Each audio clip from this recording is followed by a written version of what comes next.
بەناوی خوای بەخشندەی میهرەبان، سوپاس و ستایش بۆ خوای پەروەردگار،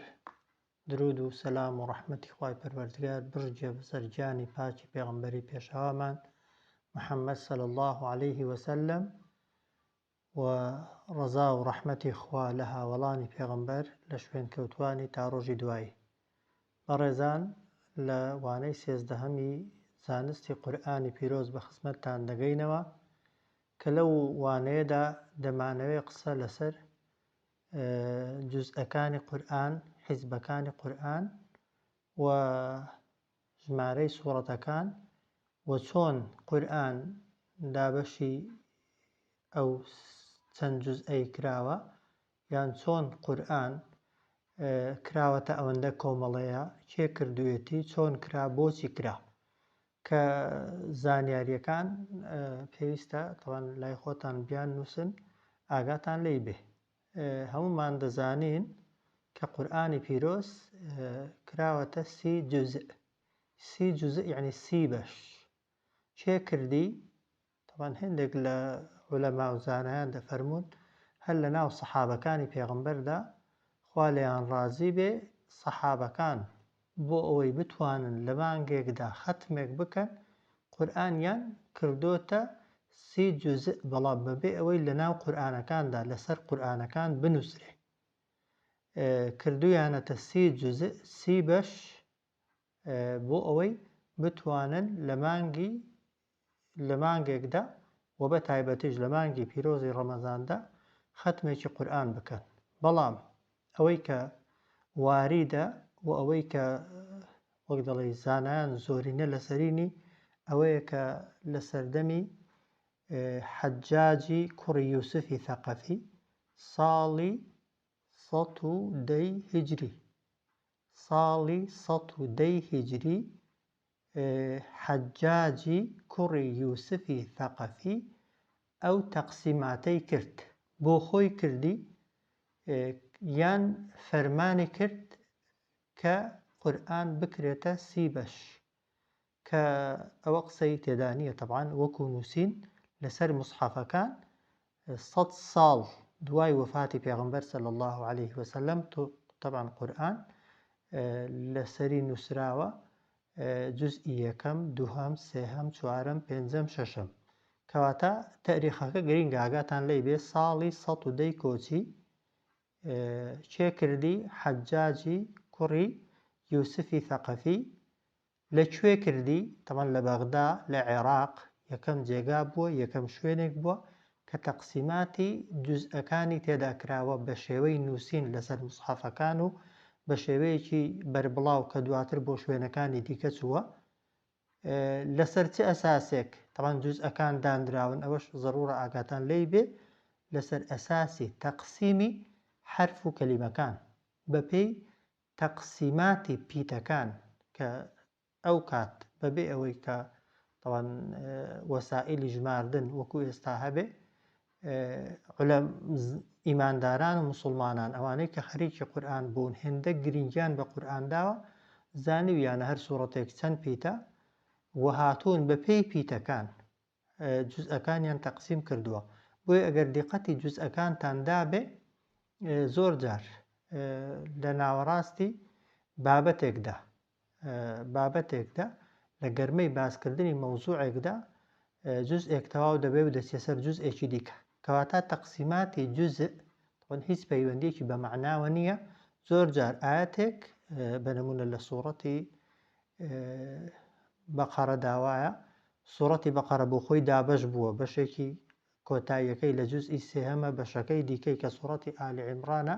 تەوان سەرەتای سوورەتی ئالی عیمرانە، سوورەتی ئالی عیمران هەروایە، نیسا هەروایە،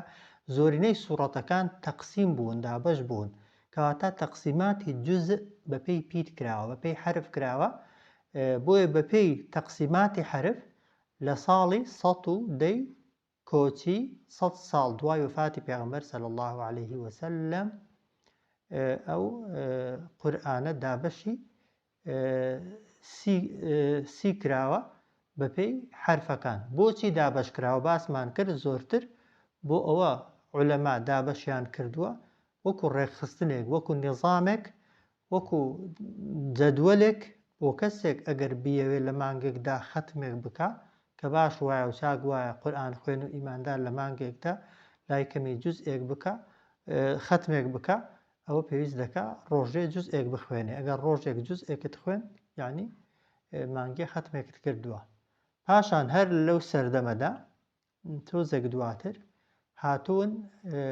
طبعاً هەموو کەس دیارە لە توانایدانە بۆ ڕۆژێ جوزئێک بخوێنێ لە مانگێکیدا ختمێکیکە هاتوون قورئانیان بە جۆرێکی دیکە کردوتە کۆمەڵە کە ئەو قورئانەی لە بەردەستی ئێمەدایە بۆ معلوماتان تەمەن 30 جوزئە بەڵام 6 حیزبە 6 حیزب 6 کۆمەڵە. ئەوە بۆکێ بۆ کەسێکە کە توانای نیو ئەوەندەی کەسی یەکەم بێ کەسی وایە توانای هەیە لە مانگێکدا ختمێک بکا بۆ ئەوی کراوە بە 30 جوزء بەڵام بۆ کەسێک کە دەتوانێت ڕۆژێ نیو جوزء بخوێنێ یا لە 2 مانگدا بە 2 مانگ ختمێک بکە هاتوون قورئانیان بەسەر 6 کۆمەڵەدا دابەش کردووە. دیسان ئەو 6 کۆمەڵەیەش کە ئێستا لە ناو موسحەفەکاندا هەیە تەقسیماتێکە بە پێی پیت بە پێی حرف بۆیە مەرزنیە کاتێک حیزبێک تەواو دەبێ یان ڕوبعی حیزبێک تەواو دەبێ معنای ئاەتەکان تەواو بوو بێ مانای ئەوە نییە کە ئاەتەکەی پێش تر کە لە حیزبێکدایە لەگەڵ ئاەتەکەی دیکە پەیوەندیان بەیەکەوە نیە نا تەوان تەقسیماتی ئەحزاب یا حیزبەکانی ناو قورئان و جوزئەکانیش هیچ پەیوەندیان بە معناوە نییە تەنها پەیوەندیان بە ژمارەی پیتەکان و حرفەکانەوەیە. ئەو جار هاتوون دواتر حیزبەکانیشیان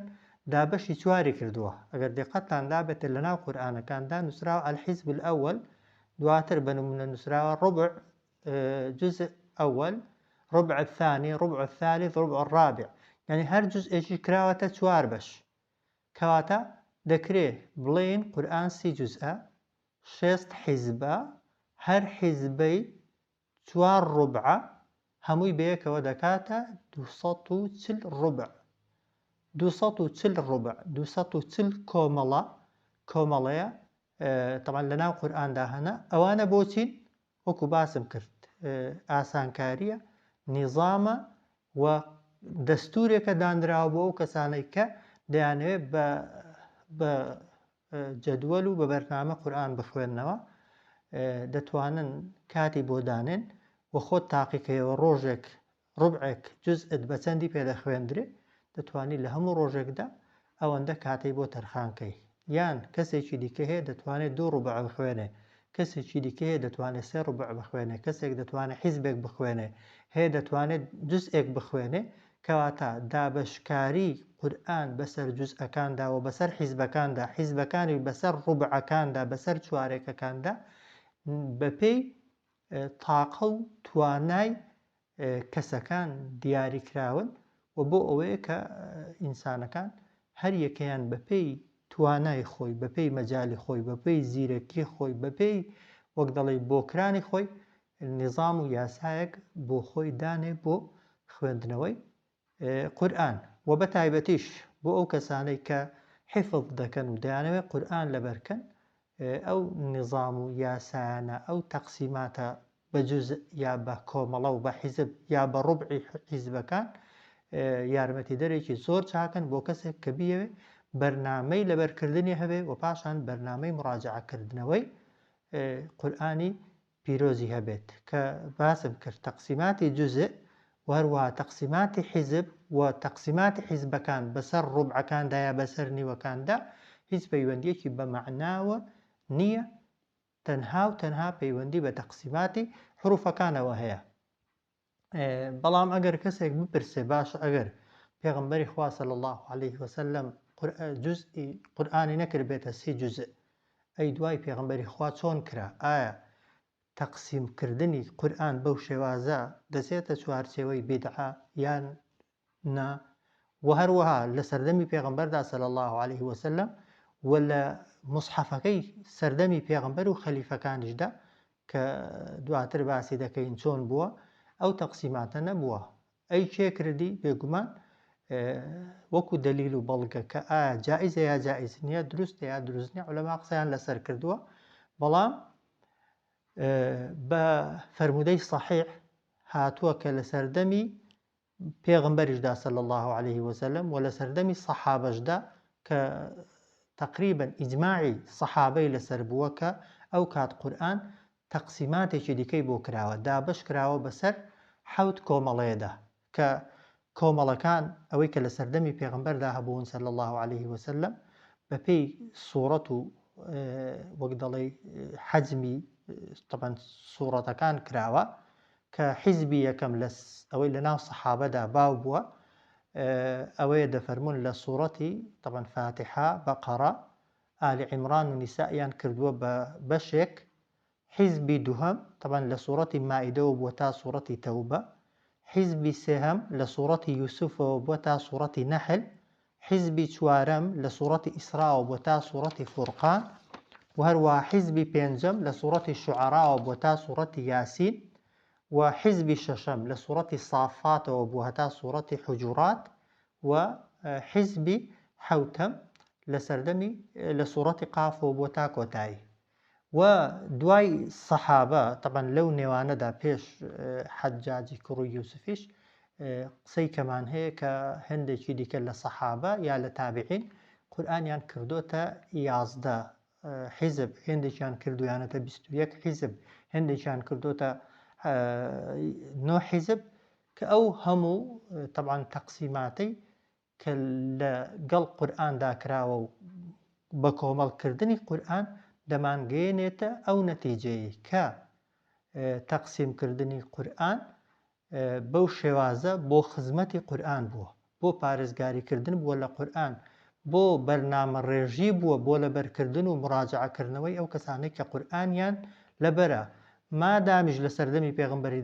پێغەمبەری خوادا صلی الله عليه وسلم بەبێ ئەوەی پێغەمبەر تەقسیماتەکە بکە صلی الله عليه وسلم سەحابە تەقسیماتیان کردو و ئیجماعی لەسەر بووە و هەموو سەحابەش یەک جۆرە تەقسیماتیان نەکردووە هەیانە کردوێتی حەوت هیانە کردوێتی 11 و زیاتریش ئەوانە بەڵگەن لەسەر ئەوەی کە تەقسیماتەکە دەگەڕێتەوە بۆ ئیجتیهاد و تێگەیشتنی کەسەکان وەزائیدەن توانای ئینسانەکان بۆ قورئان خوێندن بۆ قورئان لەبەرکردن بۆ مراجعەکردنەوە بۆ ختمی ڕۆژانە کەواتە مادام لەو سەردەمەیەدا جۆرە تەقسیماتێک بۆ قورئان کراوە بەبێ ئەوەی پێغەمبەر بیکا صلی الله عليه وسلم و هیچ سەحابەیەکیش ڕەخنەی لێ نەگرتووە گلەی لێ نەکردووە کە هەرچەندە لە موسحەفەکاندا ئەو جوزء و حیزب و ڕوبعی حیزبانە نەنووسرابوونەوە وەکو باسم کرد هەتا 100 ساڵ دوای وەفاتی پێغەمبەری صلی الله عليه وسلم دەمانگەێنێتە ئەو نەتیجەیە کە ئەو جۆرە تەقسیماتە جۆرێکە لە پاراستنی قورئان جۆرێکە لە خزمەتکردنی قورئان جۆرێکە لە تەیسیر و تەسهیل ولقد يسرنا القرآن للذكر فهل من مدكر ئێمە قورئانمان ئاسان کردو یعنی وەسائیلی خزمەتکردنی قورئانمان ئاسان کردووە یا شێوازی جۆرا و جۆرمان داناوە هێناوە بە مێشکی ئینسانەکاندا تا خزمەتی قورئانی پێ بکرێ ئەگەر کەسێک پێی وابێ تەڵەن مادام پێغەمبەری خوا تەقسیماتی جوزئی نەکردووە کە کەس واناڵێ بۆیە ئەو قسەیە طبعا ئەوەشمان فێر دەکا کە مەرج نییە طبعا ئەوەی کە پێغەمبەر نەیکرد بێ صلی الله عليه وسلم دواتر کرا بیدعە بێ بەڵکو بیدعە کارێک کە تۆ بیکەی پێچەوانە بێت لەگەڵ ئەوەی پێغەمبەر کردوێتی صلی الله عليه وسلم پێغەمبەری خوا کە قورئانی بۆ دەهاتە خوارێ هەموو کارێکی دەکرد تا قورئان لە مێشکی خۆیدا و لە مێشکی سەحابەکاندا و بە نووسراویش لە بەردەستیاندا بهێڵێتەوە کەواتە هەر وەسائیلێک ببێتە هۆی پاراستنی قورئان هۆی هێشتنەوەی قورئان هۆی ئەوەی کە قورئان دەستکاری نەکرێت و انحرافی بەسەردانەیە بێگومان بیدعە نییە ئەگەر قەول بێ هەرچی پێغەمبەر نەیکردووە صلی الله عليه وسلم بیدعە بێ هەموو ئەو وەسائیلانەی کە ئێستا ئێمە بەکاریان دێنین لە خوێندنی علمی تەجوید کە بەو شێوازی نووسینە و زانستێکی سربەخۆ و تایبەت لە سەردەمی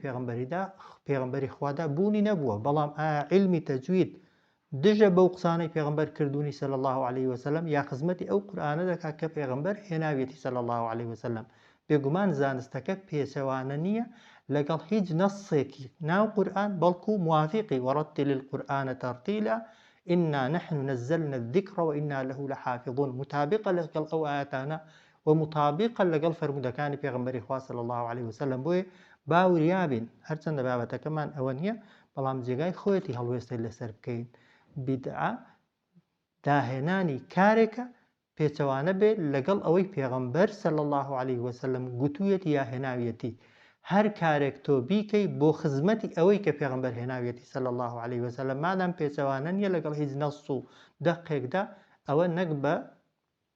بدع حساب ناکرێت بەڵکو بە سنەتی حەسەنە حساب دەکرێت و ئەو کەسەی کە ئیبداع و داهێنانە کە دەکا بە بێگومانی هەزاران هەزار خێری بۆ دەنووسرێ و دەچێتە بەر قالبی وبەر ئەو ئاەتە دەکەوێت کە دەفەرمێت ئنا نەکتب ما قدموا وآثارهم وكل شيء ئێمە دەنووسین هەموو ئەو شتانەی کە پێش خۆت دەیکەی وە شوێن پێت شوێن دەستت جێگا دەستت بێگومان ئەو زانستانەی کە خزمەتی قورئان دەکەن هەمویان دەچنە ئەو چوارچێوەیەی سنەتی حەسەنە و دەچنە بەر تیشکی ئەو ئاەتەی کە شوێن پێ و شوێن پەنجە و شوێن دەستی خۆتە کەواتە تەقسیماتی جزئەکان بەو شێوازە کراوە پێغەمبەر نەیکردووە صلی الله عليه وسلم و لە مصحەفی بەردەستی خەلیفەکانی پێغەمبەریشدا صلی الله عليه وسلم کە ئەبوبەکری صدیق و ئیمامی عوثمان کە دواتر قسەیان لەسەر دەکەین لەو مصحەفانەدا نەبووە 100 ساڵ دوای وفاتی پێغەمبەر صلی الله عليه وسلم قورئان تەقسیمی سی کراوە